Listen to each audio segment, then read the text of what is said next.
U.S. bombers and missiles. America's Cold War nuclear arsenal, the most powerful military force ever created. Now, the Strategic Air Command on Modern Marvels.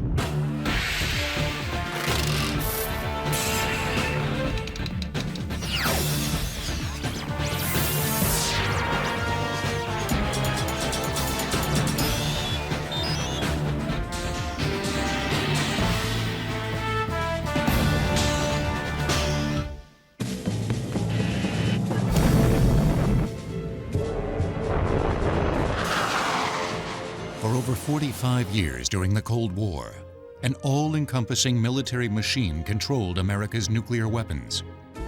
Some 250,000 people strong, the Strategic Air Command was known by its acronym, SAC.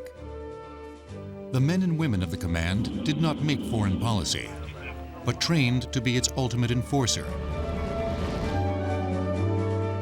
They did not build the weapons, but masterminded how they were deployed and where they would strike. They did not defend the country, but by their sheer strength deterred the enemy from attack. It was a proud command, but it was a disciplined command with a heavy boot. And discipline was the name of the game. And I'm glad, because it needed to be disciplined. It was dealing with things that were so important and so critical. You couldn't make a mistake. The heart of the United States nuclear forces was a triad of military might. SAC bombers and refueling aircraft made up the first prong of the attack. SAC intercontinental ballistic missiles located throughout the U.S. were another system ready at a moment's notice to decimate enemy targets. While the Navy's nuclear missile-bearing submarines were the third and final sea-based arm of the U.S. offensive. Reconnaissance air and spacecraft, as well as mobile command centers, rounded out SAC's capability. At its height, the Strategic Air Command controlled over 3,000 aircraft, thousands of missiles, and tens of thousands of nuclear weapons. The command's emblem was a raised armored fist holding both olive branch and lightning bolts. SAC's message was clear: peace through absolute strength. During the Cold War, that strength hinged on the military men and women of the command, rationally facing the unthinkable. I can't imagine any more challenging career than preparing, training, working as hard as you could to do a job that you hoped you never, ever had the opportunity to do. How do you wake up in the morning and bounce your 3-year-old daughter on your knee, kiss her goodbye, go to work, and realize that if you do what you're trained for, she may not be there when you get home. With the ironic motto, "Peace is our profession," the United States Strategic Air Command was a military giant. It's probably as an effective a military enterprise, if you will, that the world has ever known. It operated automatically, meticulously. Nothing's ever error-free in the military, but it really was an awesome force. So horrible were the consequences of using these weapons that military leaders and politicians alike focused on their ability to stop a war before it started. Deterrence in its simplest form means that I have a certain set of capabilities that will be so devastating to you that you won't take actions that force me to use it. You won't attack me, for example. You won't attack my allies. You won't attack my homeland. You won't attack my vital interests. But a century ago, deterrence backed by such speed and certainty not only did not exist, it hadn't even been thought of. The creation of fixed-wing aircraft at the beginning of the 20th century changed warfare forever. Before airplanes, destroying an enemy's strategic targets, such as weapons makers and food supplies, required first defeating its army on the battlefield. With airplanes, forces were able to fly over enemy lines and strike at the heart of their opponent's war machine. First of all, you have to go back to World War I, and the United States really didn't have any airplanes. They had to beg, borrow, and steal French and British airplanes to fly. And the concept of strategic bombardment was developed by the Germans, the French, the Russians, the Italians, the British, and the U.S. really didn't get into it until much later.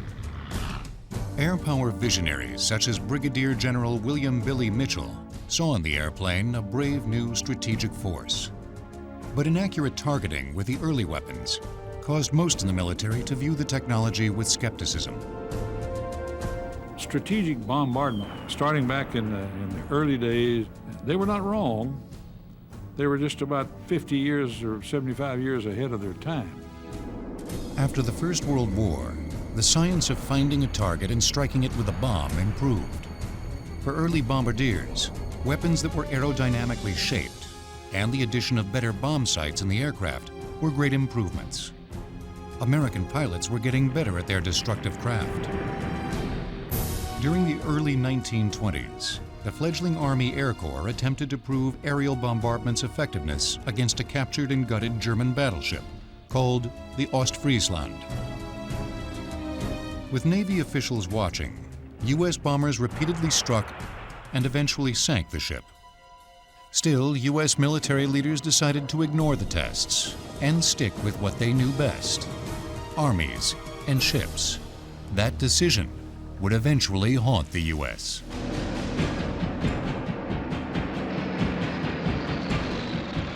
On December 7, 1941, at Pearl Harbor, 363 Japanese warplanes flew in undetected over the island of Oahu. When the attack was over, 5 American battleships were destroyed and the base lay in ruin. All questions regarding aerial bombardment's effectiveness were answered by the sunken ships. For the next 5 years, Japan and America were at war. In that time, the U.S. Army's Air Force dropped nearly 153,000 tons of bombs on its enemy. 3.5 years into the war in the Pacific, the man who would become SAC's most influential commander, General Curtis Emerson LeMay, took command of the 20th Air Force Pacific Bomber Fleet. Gruff, hardworking, and controversial, LeMay was rewriting the book on strategic bombardment. He did things like lowering our fuel reserves, taking the armor plate out of the B-29s so we could carry more bombs.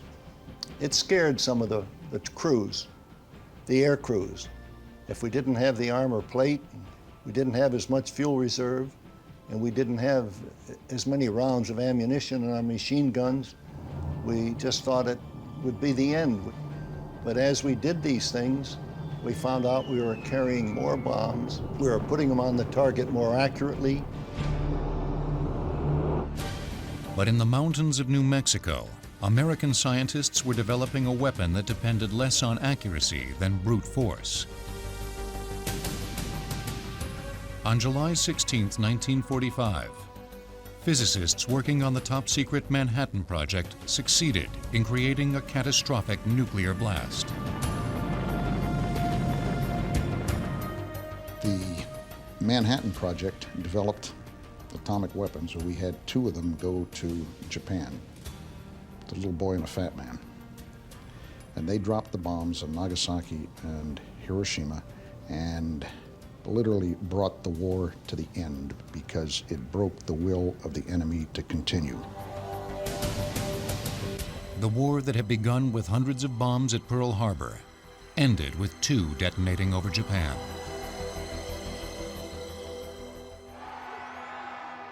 The United States and the world had entered the nuclear age. I'd be uncomfortable stating from the beginning that we viewed it as just any other weapon, but on the other hand, it took us probably by the 50s to really internalize the nature of a revolutionary weapon. Most understood that they constitute a revolutionary new development in military technology. And by that definition, it takes time for societies, for military organizations, for national leaders in many countries to really internalize what those weapons mean, both to policy, to capabilities, to peace, and to security. While politicians grappled with the policies surrounding nuclear weapons, the military began discussing just how they fit in the future U.S. arsenal, a debate that intensified as a new threat loomed.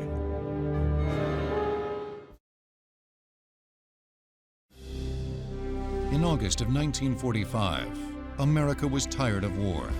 Having spent the previous 5 years leading the Allied victory over both Germany and Japan, the United States was happy to begin dismantling its forces. But the stewardship of devastating nuclear weapons was a problematic responsibility. The U.S. military began focusing on a strategic wing that would oversee the new bombs and provide the means by which they were delivered. It was the end of World War II. Nobody thought it was going to be needed. But SAC was formed because we had a lot of big airplanes and we had a capability to go longer distances. They thought they ought to put it together in a ball of wax and let it run around and practice going long distances and delivering weapons just in case it's needed. From such inauspicious beginnings, the Strategic Air Command was created on March 21, 1946. Karl Tui Spatz, commanding general of the Army's Air Forces, defined SAC's purpose: to conduct long-range offensive operations, maximum-range reconnaissance, and provide combat units able to employ the latest, most advanced weapons. Training personnel to maintain the force was also part of the job.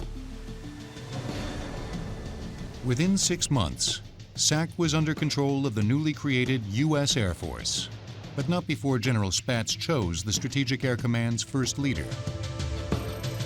General George C. Kenney became the first commander of Strategic Air Command. He spent a lot of his time on the political circuit trying to drive for a separate Air Force. And SAC really didn't perform very well during that period. An additional hindrance, SAC had been chosen to wield America's nuclear weapons, but it wasn't allowed to have any. By 1948, all 50 nuclear bombs in the U.S. arsenal remained under the control of their builders, the Atomic Energy Commission. SAC would have to wait until the early 50s before having the weapons at its immediate disposal. But increasing world tensions were about to give SAC a new importance. By the late 1940s, the political climate between the U.S., England, and France, and their one-time ally, the Soviet Union, was cooling. The first point of contention was the division of Berlin. In June of 1948, Soviet leaders, enraged by what they saw as an unfair division of the German capital, cut access to the western portion of the city. They were attempting to starve the West into submission. For the next year, U.S. and European air crews flew over 250,000 flights to the city, delivering nearly 2.5 million tons of food, coal, and other necessities. In charge of the U.S. portion of the mission, former wartime Pacific Bomber Fleet Commander General Curtis LeMay. Curtis LeMay, whether you love him or hate him, no one would say that he wasn't probably the true definition of a leader, and that anytime you make tough decisions that will impact the lives of individuals but also of nations, there are going to be people who agree with how you do it and people who disagree with how you do it. The man who had helped write the book on strategic bombing and supervised the Berlin airlift seemed a perfect match for SAC. On October 15, 1948, the Air Force put General LeMay in charge of the lackluster Strategic Air Command. With Berlin still fresh in his memory, LeMay considered the Soviets a major threat to the U.S. and believed his new command would be instrumental in keeping them at bay. His hopes met reality upon his first inspection of SAC forces. He claimed disgustedly, "I found a soldier guarding a hangar with a ham sandwich." Of even more concern, SAC had no plan of attack in the event of war, no routes plotted, nor cities targeted. LeMay vowed to remake SAC any way he could. One of his solutions was to make sure his best people moved up quickly. He wanted to motivate his people and his air crews, and he developed what was known as a spot promotion program.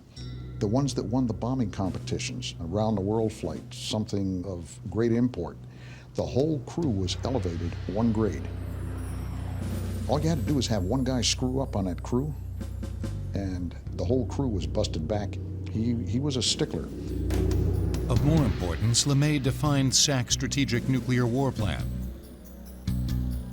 It called for attacks on 70 Soviet cities with 133 atomic bombs over the course of 30 days. In later years, some in the popular press pegged LeMay as a warmonger. Phrases such as "bomb them back to the Stone Age" were attributed to him. Still, he oversaw SAC's change from a second-rate outpost to one of the most respected commands in the U.S. military, a transformation which faced some unlikely resistance. An almost irrational fear of communism left Congress willing to spend billions on the military. But the money wasn't limitless. The biggest opponents to the Strategic Air Command spending were often other military branches. In the late 40s, LeMay testified before Congress on the need to build a fleet of new long-range bombers. The Navy had been seeking to procure the same funds for a supercarrier. A bitter fight ensued, with the Navy claiming fraud and referring to the new bomber as the billion-dollar blunder. Still, Congress sided with the Air Force, and SAC received its B-36 bomber. With a wingspan of 230 feet, the enormous B-36 was the largest American bomber ever built. With its 72,000-pound payload, it could carry both conventional and nuclear weapons. The development of the B-36 and the capability for us to send a bomber from South Dakota or from Nebraska all the way around the world to the Soviet Union, drop a payload and return without refueling was an incredible feat. But LeMay's victory was bittersweet. The Navy had been right. The mammoth B-36 was grossly inefficient. Propeller-driven, it was slow, and most of the space on the plane was reserved for fuel, not bombs. It had been built on the premise that a bomber can't pull over and stop for gas. But that's exactly what SAC needed: aerial gas stations. One of many war technology advancements was in-flight refueling. The KC-97 tanker would cater to a developing breed of new jet bombers, which could refuel en route to their target. SAC would soon boast an efficient and sustainable global reach without the ponderous B-36s. Meanwhile, the new enemy became stronger. On August 29, 1949, the Soviet Union detonated their first atomic bomb.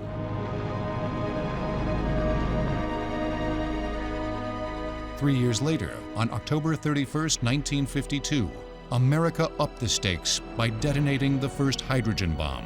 In around 1950 and so, there was even the notion of a preventive war, mostly in Air Force circles, that we had this fundamental confrontation with the Soviet Union. We were going to have to fight a war with them, and we ought to do it while we're ahead.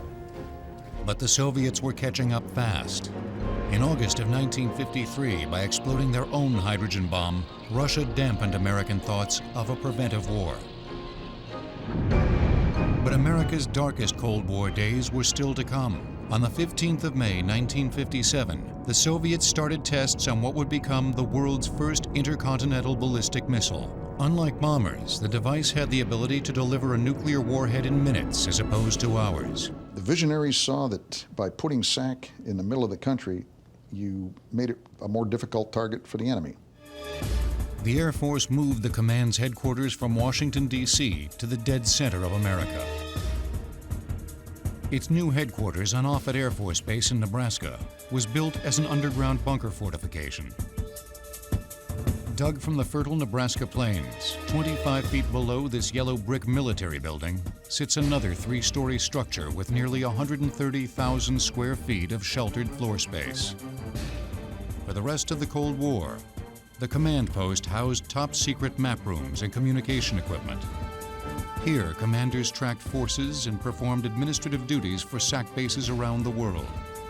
With walls nearly 3 feet thick, blast doors, and its own artesian well, the facility was designed to survive a near hit by a nuclear weapon. But even more important, it was built with the idea that it was expendable. SAC's best defense was the fact that its forces and command structure were being dispersed throughout the U.S. and Europe. Our command was structured so that it could take damage and still operate. We had several locations that had all of the capabilities of the headquarters. Multiple bases ensured that pieces could be lost to a Russian nuclear strike, and SAC would still carry out its mission. The strategy proved necessary as the Soviet Union continued to fly farther and higher. On October 4, 1957, 6 months after the Soviets began testing their ICBMs, Sputnik, the first artificial satellite to orbit the Earth, was launched.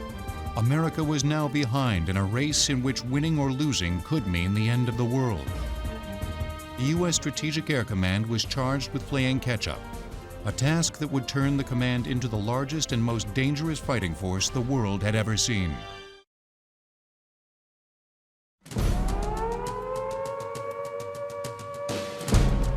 By 1957, SAC commanders were in charge of an operation over 220,000 people strong.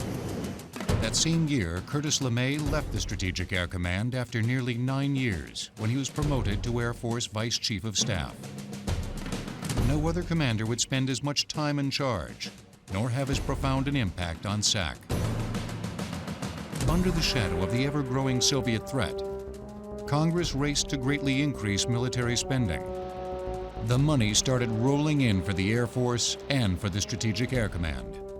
By the late 50s, SAC boasted 2,711 aircraft, 200 of which were a new breed of bomber developed by Boeing, the B-52.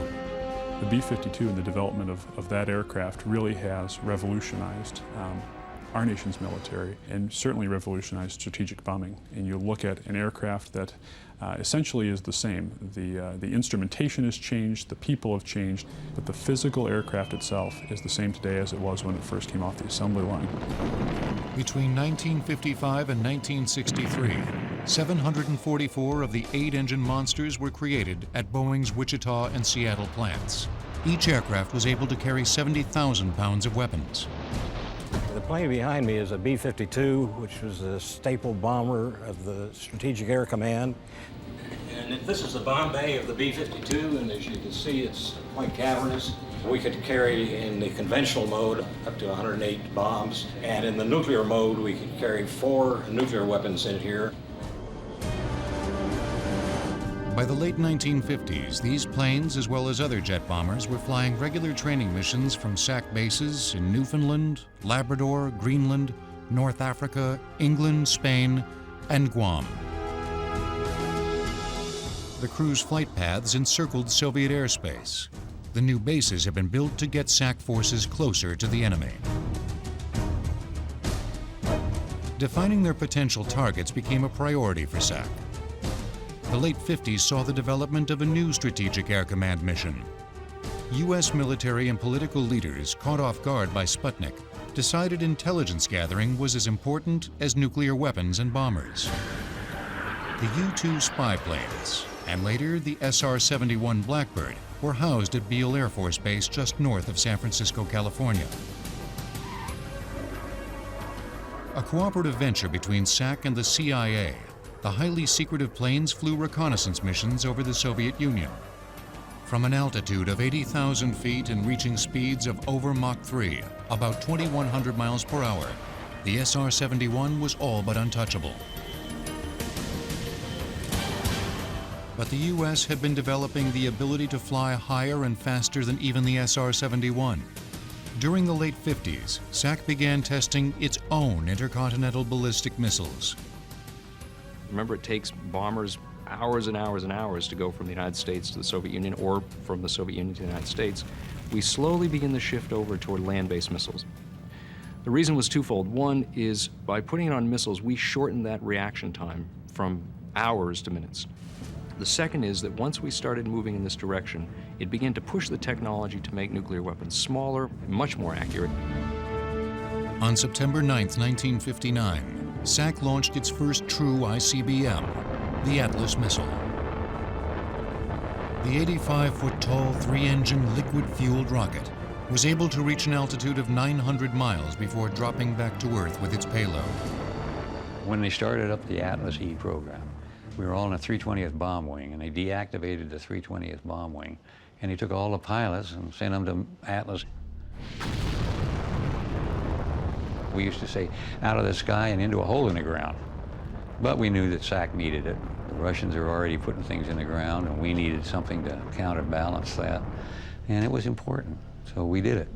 And we did it very well. But the Atlas system had a fatal flaw. The rocket was designed to be stored empty, which meant in the event of an attack, ground crews would spend precious time fueling the rocket. While other missiles would join the SAC inventory, It was the Minuteman missile that represented a huge leap forward in military technology. Always fueled and stored in underground hardened silos with retractable doors, it could be launched at a moment's notice. The Minuteman also held up to 3 warheads, meaning that each missile was a multiple threat. Keeping them safe from attack was a top priority. Air Force planners built the silos and control centers far enough apart so they couldn't be destroyed by a single nuclear blast. In some cases, the control centers were at such a great distance that crews traveled hours to get to their posts. Security personnel checked each crew that entered the site. Yes, sir. Can I have your team chief, trip number additional personnel, and has your vehicle been searched? Trip 16, Captain Martin +1, vehicle has been searched. The bomber crews and tanker crews had a little bit more freedom that they could move around on the base in alert vehicles and so forth. But your missile crew members were on alert in a missile silo in a launch control facility and locked down in the capsule. Strict procedures and missile silo design features were implemented to ensure against an accidental launch. 2 missile launch officers needed to simultaneously operate controls at separate consoles to launch an ICBM. From their seats within the control center, the 2 missileers waited to receive encoded launch orders. If the code arrived, it was cross-checked with launch codes in the control center. Alpha, 0, Tango. If the message was correct, the 2 missileers simultaneously turned keys on their console, which activated the silo door and launched the missile. But the Air Force, which was in charge of SAC, wasn't the only U.S. military branch working with nuclear missiles. In the late 50s, the U.S. Navy, thanks to smaller nuclear warheads and solid fuel technology, began deploying submarine-launched Polaris missiles. But the new weapons had their share of problems. When you fire a ballistic missile out of a submarine, you do damage to the launch tubes. You're firing a rocket motor within a very small space. We eventually figured out that the smarter way to do this is what is called a cold launch, where you use compressed gas to basically blast the missile out of the tube, or the silo, if you will, of the submarine. And once it pops to the surface, then its rocket motor ignites and it takes off. Now that the Navy had nuclear missiles on submarines, policymakers realized the Air Force and Navy had to work together on strategic nuclear planning. What we established in SAC is an organization called the JSTPS, which stands for Joint Strategic Target Planning Staff, designed to coordinate in a very detailed sense how one would use, in this case, Air Force nuclear weapons and naval nuclear weapons. Just as SAC improved the planning and strategy of using nuclear weapons, so was it improving its physical ability to deliver them. The Ready Pad was the offensive center of the SAC bomber base. It was designed to get bombers off the ground faster than ever before. Also known as the Alert Pad, it was separate from the rest of the base on a raised, double-fenced, restricted area. On the pad, planes fully fueled and loaded with weapons were ready to fly at a moment's notice. By 1960, 1/3 of SAC's bombers could be launched within 15 minutes. Security around the Alert Pad was some of the tightest in the military. Security police kept a watchful eye over all personnel who entered. Technicians arrived in pairs and were not allowed out of each other's sight. If they lost track of each other, usually a security police that witnessed it would call alert to that, and the technicians would be forced to the ground and searched. With such high stakes, SAC leadership always had to remain in control of their commands, even under a full-scale nuclear attack. With that in mind, on February 3, 1961, SAC initiated Project Looking Glass. EC-135 aircraft, similar to 707 jetliners, were outfitted with identical command capabilities as SAC headquarters.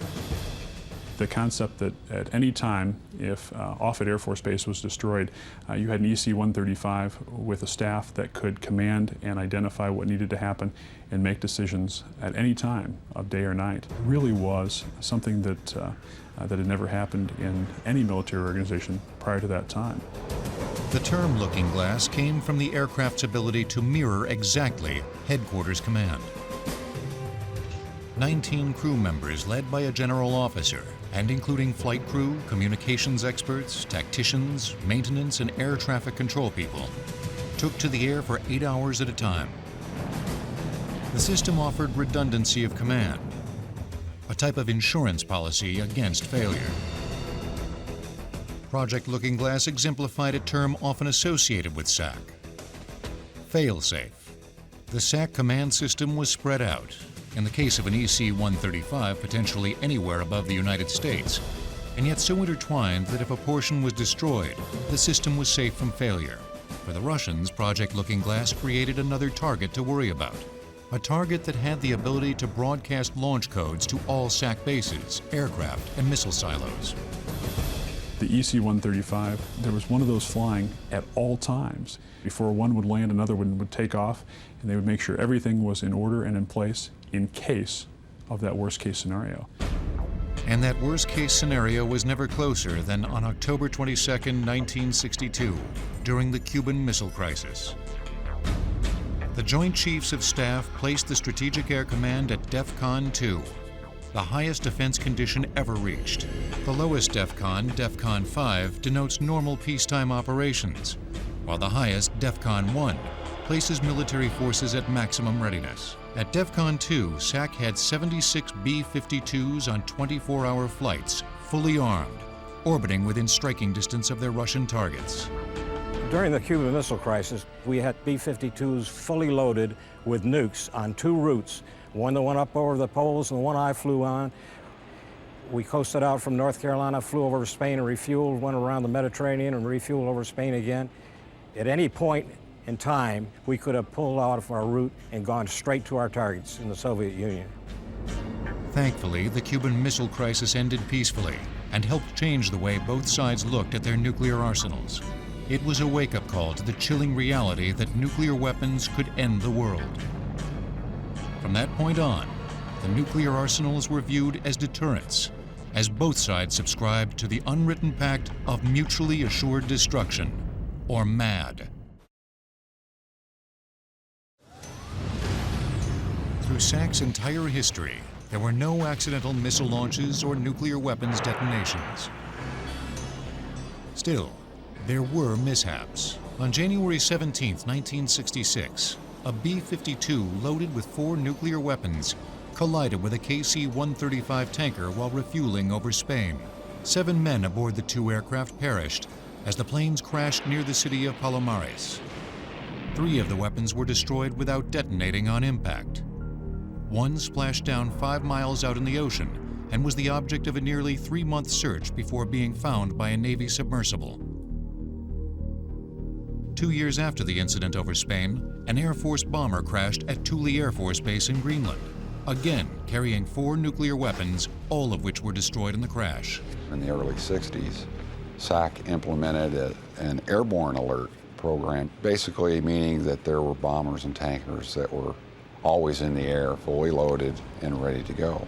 Between accidents and budget cuts, the program was just too costly and the program was scrapped. The day after the Thule crash, the Pentagon ordered SAC to cease all training flights with nuclear weapons. Though 1/3 of SAC's bombers were still loaded with weapons and ready to fly at a moment's notice, the rest of the force left their nuclear weapons on the bases. For SAC, a new era had begun. Unfortunately, it was not an era of peace. Linebacker 2 was a mission that combined Air Force, Marine, and Navy aircraft over Vietnam.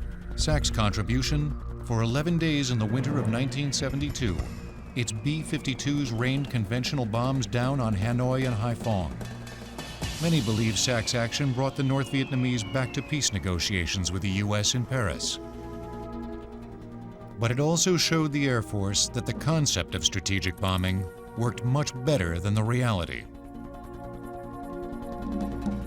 15 SAC B-52s, nearly half the bombers lost in the Vietnam War, were downed during the linebacker mission. We took losses in linebacker that we'd never experienced before. I've been through this with all the people that were involved, and I think that I speak the truth when I say it was a very sobering learning process. While SAC bombers flew difficult missions over Vietnam, U.S. missileers began working with the most advanced weapon ever placed in a silo. In the early 70s, the government started work on the MX missile program. The 71-foot-long four-stage rocket carried 10 350-kiloton MIRV, or multiple independently targetable reentry vehicle, warheads. Now a single ICBM could strike 10 enemy targets with precision. We now have the ability to launch nuclear weapons in a very short time, and most importantly, to threaten many more targets than we could in the past, which changed this nuclear balance in a radical way. A lot of people think we had overkill. Overkill has to be put into a rational framework. Remember, I've got to be able to suffer a major attack and then respond effectively. The need to respond effectively pushed every facet of the Strategic Air Command. The B-52s were constantly upgraded. By the mid-'80s, the interior electronics included low-light cameras and FLIR, forward-looking infrared sensors, that allowed the pilots to fly through fog and dead of night by watching 2 television monitors in the cockpit. The Strategic Air Command was rushing forward on all fronts and heading straight into the digital age.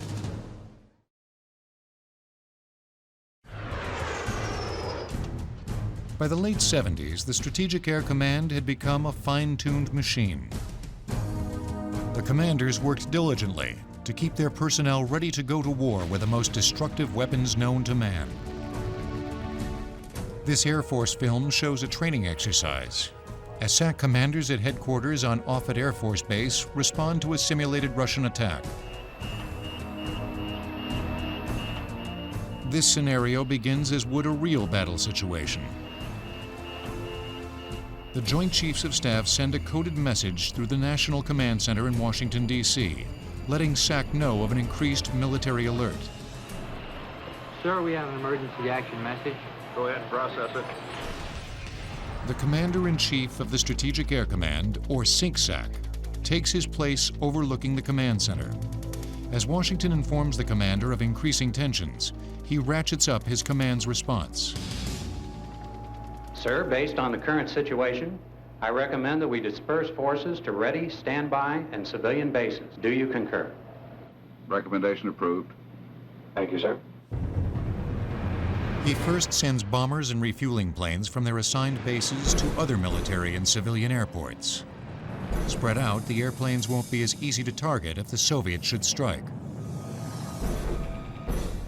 Teams of mechanics, communications, and security personnel are also dispersed to look after the aircraft at their new bases of operation. Additional personnel are scrambled to alternate missile command centers. Now multiple teams of missileers have the ability to launch the weapons in the event a Soviet first strike takes out the primary launch center. As tensions increase, the Joint Chiefs of Staff order an airborne alert as a show of force. To comply, the SINCSAC scrambles a portion of his bombers to their forward attack positions. Over the next few hours, the remaining bomber crews are briefed and missile commands are placed on heightened alert. Both aerial and ground mobile command personnel are activated. The additional command units will be used to carry out retaliatory strikes if SAC headquarters is destroyed. Then, the unthinkable. General Ellis, we have indications of multiple ICBM launches threatening North America. This activity is now displayed on the balcony monitors behind you. Sir, your decision time is shown here. Once the force under positive control, I'm going airborne. Yes, sir.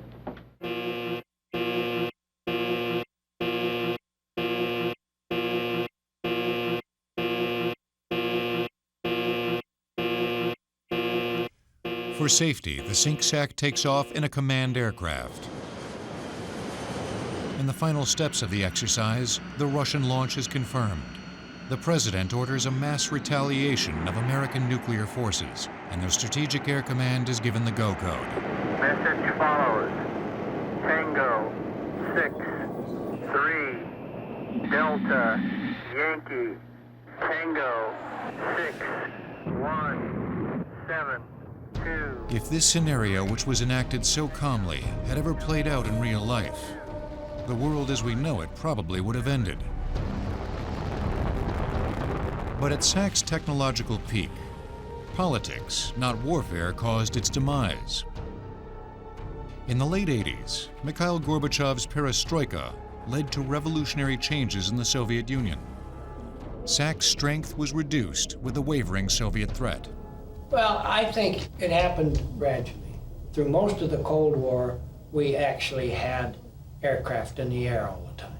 That's very expensive. So the first thing was to take them off airborne alert. And then there was the command and control aircraft, which was in the air 24 hours a day. Do you have to have that up all the time? And so it happened gradually. The Berlin Wall had fallen, and countless other Soviet satellites were breaking away. The Cold War had been won.